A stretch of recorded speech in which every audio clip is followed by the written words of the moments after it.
एक बार आप अपना परिचय दीजिए सर। मैं मनीष यादव, राष्ट्रीय अध्यक्ष भारतीय किसान मजदूर यूनियन दशहरी संगठन। आज आप लोगों ने किन किन मांगों को लेकर जल सत्याग्रह किया है? देखिए, हम लोगों की मांगे बहुत पहले से चली आ रही। जनपद लखनऊ में 5 जगह हमारे धरने चल रहे हैं भूमि अधिग्रहण से संबंधित।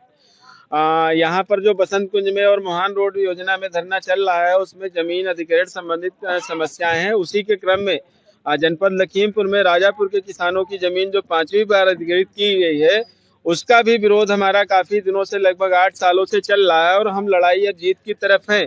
और मुझे उम्मीद है पूरी, जो मुझे आश्वासन दिया जा रहा है कि राजापुर की जमीन को पूरी तरीके से छोड़ा जाएगा, वहां के किसानों की जमीन को प्राधिकरण मुक्त, आवास विकास प्राधिकरण मुक्त करेगा। और इसीलिए हम लोगों ने लखीमपुर में अपने राजीव वर्मा जी को जिलाध्यक्ष वहां नियुक्त किया गया। पूनम वर्मा जी हैं, सुबोध जी है, इन सभी लोगों को पदाधिकारी बनाया गया, सोनू जी हैं।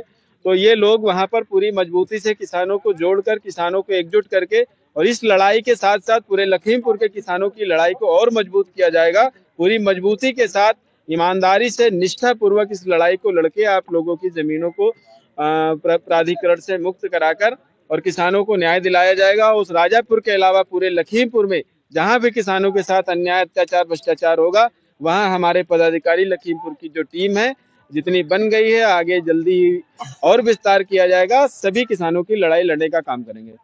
जैसा कि आज आप लोगों ने जल सत्याग्रह किया, उसके बाद अधिकारी भी पहुंचे, जी, क्या आश्वासन दिया गया आपको? नहीं, 10 तारीख को जो आवास आयुक्त उत्तर प्रदेश के सबसे बड़े अधिकारी हैं, उनके साथ 10 तारीख को सुबह 11 बजे मीटिंग हम लोगों की, इन लोगों किसानों की फिक्स हो गई है। तो उस वार्ता में देखते हैं आगे क्या आश्वासन मिलता है। वैसे जो मुझे शासन की तरफ से बताया गया है कि राजापुर की जमीन को दूसरी जगह स्थानांतरित किया जाएगा या उसको छोड़ा जाएगा, जो भी प्रक्रिया होगी वो किया जाएगा, क्योंकि नियमता वो अधिग्रहण अब बेकार हो चुका, शून्य हो चुका है। क्योंकि 20 साल पहले जमीन अधिग्रहित की गई थी और वहां पर अभी तक प्रशासन कब्जा नहीं ले पाया।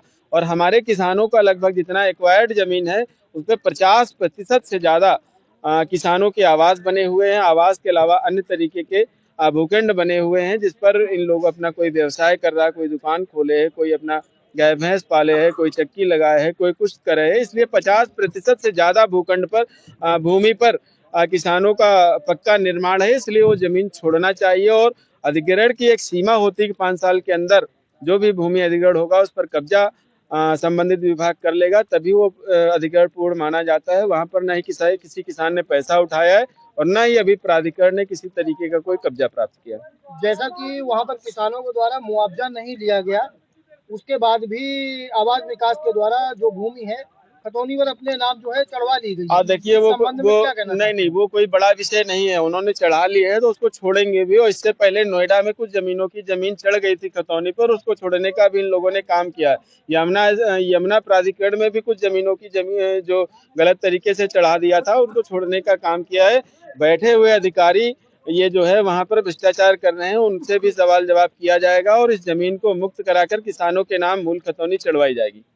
अगर आपकी मांगों को नहीं माना जाता है 10 तारीख को, तो आगे की क्या रणनीति? अरे, हमारे पास अभी बहुत सारी रणनीतियां हैं, मैं अभी खुलासा नहीं करूंगा। इनको मुंहतोड़ जवाब दिया जाएगा। सरकार किसानों से चलती है, देश का किसान भाग्य बताता है। जो किसान चाहेगा वो होगा। सरकारों के हिसाब से कुछ नहीं होने वाला।